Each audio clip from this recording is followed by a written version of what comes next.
Hey guys, Steven here, Fanatic Perspective. So the Horns get another W, their third straight win in the Big 12 over the West Virginia Mountaineers, 17-13 in Austin, Texas. I just got back from the game. I'm going to be doing this recap solo today. Tran and I will be doing the live as promised, to be announced. While you're here, make sure you throw us a like and hit that subscribe button, all the stuff to show us some love on this channel, especially after we secure a dub. Look, I'm out of the style point business. I said that early on when I realized what this team was and the situation we were faced with as a program. So every victory we secure, I am thankful for, and I'm just thrilled for the kids, regardless of how we come about it. Now, in terms of breaking down ball and talking about what happened, good, bad, ugly, we will not hide from any of those things on this channel. We will give credit and we will give critique as always. So, we'll get into it a lot more in depth when we get Tran back on here. And he and I actually got an opportunity to watch the game together today, which we haven't watched a football game together, I believe, since Tech. So, it was good for us to get together today and actually speak through the game collectively. So 17-13, many of us didn't have it this low scoring, especially a Big 12 matchup. We knew both of these defenses were stout coming in, have been playing well. And, we've been hitting it hard on this channel about the defense for Texas getting better week over week under Chris Ash. Now, I had the pleasure of doing an Instagram live last night. For everybody that tuned in, you know where I'm going, but we had an Instagram live last night with Texas Football Nation, and I'm glad we were able to do that with the guys over there. And one of you guys in the live chat asked me who my player of the games would be for offense and defense for Texas. Because, I had picked Texas to win 34-24, obviously a bit off with the score, but victory nonetheless. And I had said Bijan Robinson would be my player of the game on offense. And I said DeMarvion Overshown would be my player of the game on defense. And shout out to both of those brothers for making me look like I know what I'm talking about. I felt really good about Bijan coming into this game, just understanding him getting more reps, how he's been ramping over the course of this season, and how he looked to start the season in terms of comfort with the offense, having that scare against Tech where, the brother almost died, and coming back. And then every single week I'm seeing, okay, the game is slowing down for him.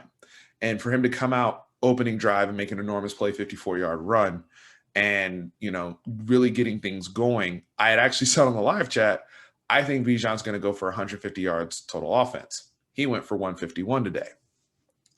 Probably would have gone for a lot more if not for the coaching staff kind of holding him back in the game plan. And I love Stan Drayton. And I know he's the one responsible for the running back rotation. There's been a lot of banter back and forth on this channel about it. It's just a little perplexing why they start the drives the way they do. But the rotations across the board are puzzling to me because it's not even just the running backs, it's also the wide receivers.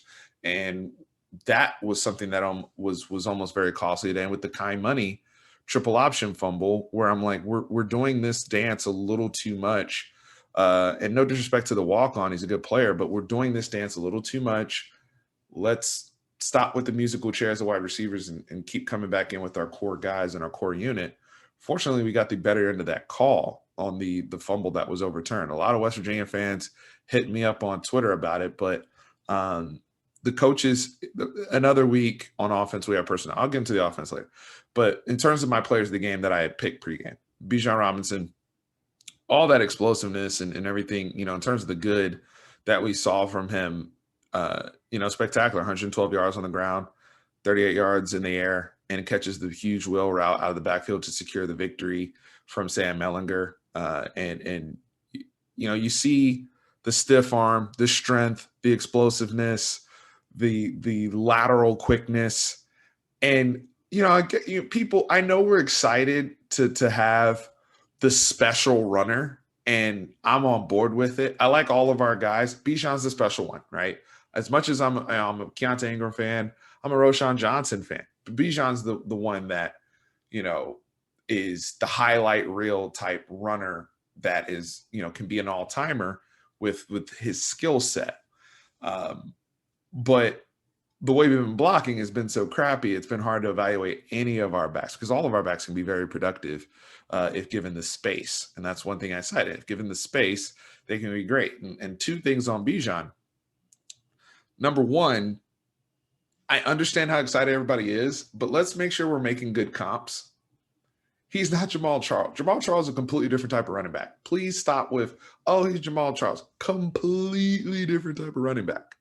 If there's anybody I would comp Bijan to, especially if we're going to compare him to Texas type running backs, it'd be more of like a Ricky Williams, maybe a little taller, but in terms of the quickness with the power and the strength and jump cut and all that type of stuff, I would more so compare him to Ricky than anybody else, right? Because I think his straight line is better than Cedric and ability to break tackles. May he rest in peace. But I would compare Bijan to Ricky. Those of you who are older, if you want to go with the Earl, with the thighs and all that type of stuff, go right ahead. My comp for him, for anybody, I mean, I think Bijan is the first Bijan Robinson, honestly. But if we're going to compare him to anybody, I would say Ricky Williams. Like Jamal Charles was a track guy, completely different type of runner. So that's number one. Number two, in regards to Bijan Robinson, if he has the space and we block it up, because it's all about what we're doing up front, and we're struggling too much there. And regardless of the running back rotation, which I just hit on, we can't keep coming back to the well of, he goes for 10, 15, 20 minutes with no touches. We've got to keep these guys rolling, Stan. We've got to keep these guys rolling, right? And keeping them involved, whether it's screens or anything. I like the fact that they added the screen passes or the swing passes this week, not the screen passes, the swing passes this week. I thought that was a good idea. They weren't all effective, but they try to do it with Bijan as well as Roshan Johnson. I think they need to continue with that and try to get those easy yards, especially as Sam is struggling. So that is, a positive there. Now, the big positive of this and why we won this football game is our defense. Our defense, another week, they take another step forward. They give up the opening drive touchdown to West Virginia, start down, we're tied up 7-7 because we started with the ball going up 7. And they lock up 6 points allowed the rest of the game, multiple red zone stops, multiple times where their backs are against the wall. They're playing a lot of snaps. They're giving our offense great field position. They're doing everything we want them to do. They didn't get a turnover today, but, outside of that, they're doing everything we asked them to do. And if you want to count fourth down stops as turnovers, sure. But in terms of actually taking the ball away, we didn't get that today. But man, the how stout they were in the red zone. Now, I do think it helps that Jared Dagey is not very mobile, right? And so it does make your life easier when you don't have to worry about Max Duggan, doing a quarterback draw or Spencer Sanders running around all over the place. That played into our advantage. The fact that West Virginia was so stubborn trying to run the football, inside zone, and all the stuff they were trying to do, that goes right into our strength, right into the teeth of our defense, was interesting. But that's how much better we've gotten up front, and I am so thrilled to see the progress of this defensive line. I think it's the best, most consistent unit on our team. For us to lose Keandre Coburn today, I believe to an ankle injury, and Tavondre Sweat comes in there, making play after play. Yeoman's effort on the inside and behind him, right? Because my second guy that I picked for defense was DeMarvion Overshown that was going to be player of the game. I didn't think Osai was going to have back-to-back Herculean Superman weeks. Now, Osai was a badass as usual, but he's going to start commanding a lot of attention. It's going to be a lot more difficult for him as teams allocate more and more resources to try to stop him, as well as game planning in terms of getting the ball out quickly. West Virginia is very good with their screen game and doing those things. But that also plays into the guys behind our defensive line, like a DeMarvion Overshown, 8 tackles. I believe he had 5 tackles for, what do you have? 5 tackles for loss? or 5 solo tackles, 2 tackles for loss, a sack, and a pass breakup. Excellent job in coverage today. He had an explosive sack today flying through the hole. And the reason why I picked DeMarvin Overshown is because he was unsung last week. And he is the example of what I'm talking about with the Chris Ash defense each week taking a step forward. DeMarvion Overshown has been one of those guys right alongside that, right? Getting better and better, playing a new position. And this is upside. This is what upside is, right? When you get somebody there, they're raw at the beginning of the season. You can tell the UTEP game, he's like, man, it's a new position. I don't know what I'm doing. I'm used to flying around as a safety, and now I'm figuring out my angles. I'm figuring out my barometers and how I'm going to operate more so in the box. Guys I'm covering. Oh, the people I'm covering, I'm faster and more athletic than them. There's different things I can do. I can beat a guard through the gap. There was a play today against where West Virginia ran screen, and a guard had the West Virginia guard had the block on DeMarvin Overshown. Typically, when you have a 300-pound guy on one of your backers like that, it's a wrap. Cuts underneath him, goes up, makes the play, makes the tackle. That's very, very good linebacker play that we're seeing. And I think that all coincides with now the results that we're seeing, right? Where you only give up 1 touchdown a day. You only allow 2 field goals in the second half. Fantastic effort by our defensive front and winning this football game because, your offense, they gave you enough, I guess, to win the game. But it's frustrating because offensively, with the field position that we had and the opportunities we had to take advantage, West Virginia's defense is very, very good. And they have a lot that attributed to us struggling. It's not just one-sided, us getting in our own way. I think West Virginia had a lot to do with it. But, especially up front, 3rd, 4th down situations, I gave a lot of dap to Bijan Robinson. He did get stuffed on a 4th and 1. And they did force a fumble on him as well that we did recover, but, ball security, things like that. They did keep Roschon Johnson in pocket, at least in the run game. So they did a very, very good job containing all of our stuff, quarterback run game as well for us. But our passing game and our offensive line play is such a mess that we can't really get anything going on a consistent basis. We came out with a good, we had a big play on the opening drive, which helped us get some points. We scored 10 points the rest of the game. And, Joshua Moore doesn't have a catch today. And I know he went down with the shoulder injury. Jarrett Wiley, we get him in there. He's playing most of the snaps at tight end. I don't know if he was targeted today. I know he didn't catch a ball. I don't know if he was targeted today. Some of your best players, or your best athletes who aren't even getting opportunities, getting looks. It's such a struggle, and they get to 3rd down. So, and I know they're one of the faster tempo teams and all that. They get to 3rd down on offense so fast, and it's not just like, oh, we're in 3rd and 2 or 3rd and 1. We're in like 3rd and 7 and beyond so quickly. And I don't know if that's what the issue is. I understand, Christian Jones, I thought struggled today from my eye where I was sitting, and that played a part in the pass pro, but everything was a mess. The quarterback had throws where he was accurate and was on time. He has other throws where, again, I don't know what he's seeing, Sam Ellinger, or why the ball is just coming out the way it is, and it's nowhere near our guys, or you're not really giving people a chance. Like even the pass interference that Brendan Eagles generated, that was a horrible pass.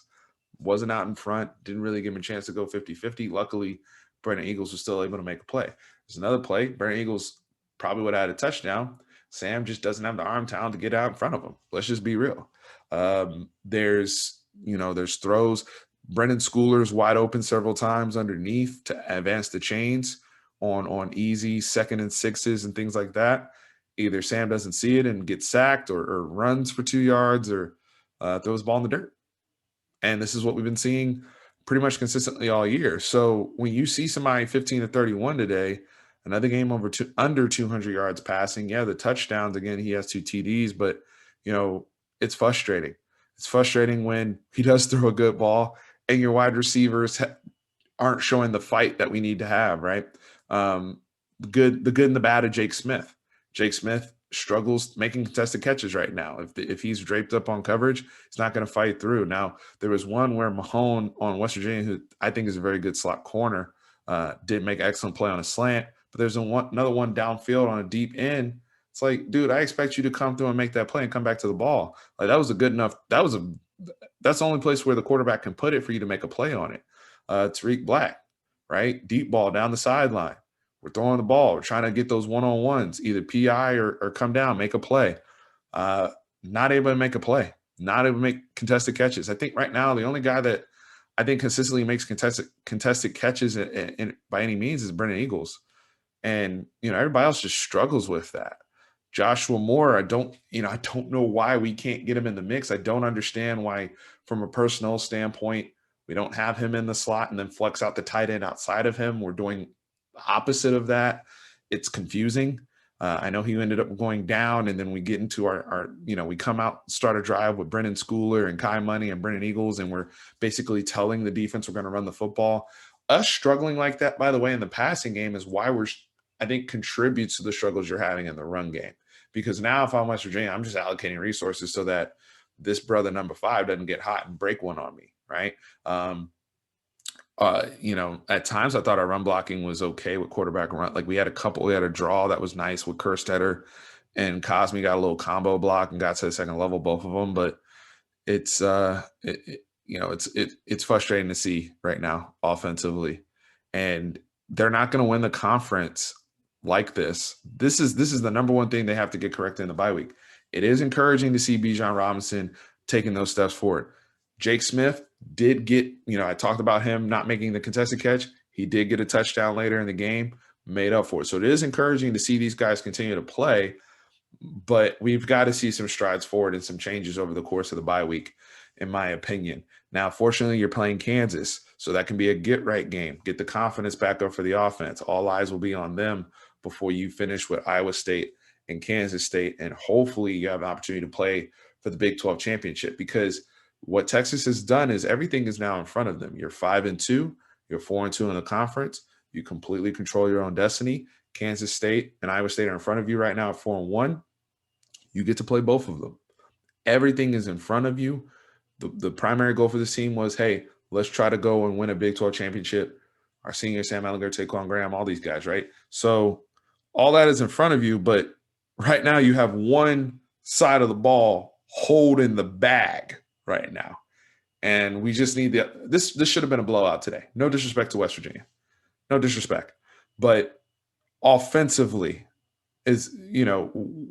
we can't continue to play like this. And the quarter, whether it's a quarterback or whoever. I know a lot of people will say, well, Steve, you didn't touch on Caden Stern struggling in pass coverage. Yes, the brother got caught flat-footed a few times. He has been targeted a few times this season. That is one of the ugly secrets I think we have. But overall, he is playing well in the run game. So that's another thing that needs to be corrected. Now his backfield mate, Chris Brown, is playing fantastic and was a huge factor in us in the red zone and late in the game. BJ Foster, I thought, came in and gave us some important snaps. David Benda came in and gave us some important snaps, especially after Juwan Mitchell missed on the first touchdown run. So we had some guys come in and defensively, the confidence level on defense is night and day from the confidence level on the offensive side of the ball. Even our punter has picked it up. Let's throw him a game ball. We'll do the game balls with Tramp. But Ryan Bashevsky has punted the ball very well the last 2 weeks. Deserves a shout out there. But then the kicker's starting to tail off. So, it's interesting. But at the end of the day, like I said, we will give, we'll give people their kudos and we'll give people their critique. But overall, I think as a Texas fan, you have to be happy first and foremost they won this football game. And the team seems to be getting back on track. 3 games in a row. It's huge. 4-2 in the conference. Everything's in front of you. Again, there's going to be a lot of banter about recruiting, coaching, all that type of stuff. Meanwhile, you guys want to hire James Franklin. He's out here getting blown out by Maryland right now. Just FYI. But at the end of the day, I'm proud of the team, how they're rallying, how I see them coming together. A lot of improvement on the defensive side of the ball. Let's spend this bye week and try to get our offense right and try to get something, some sort of identity going with this offensive line. Let's get this quarterback healthier. Maybe that impacts his accuracy and his throwing, um, for us to have a chance to win this conference. Guys, we'll be back later in the week. Hit the like button. As I told you, we'll have more content, live chat. Be fun. Celebrate the win tonight. Have fun. Horns always up. Appreciate y'all.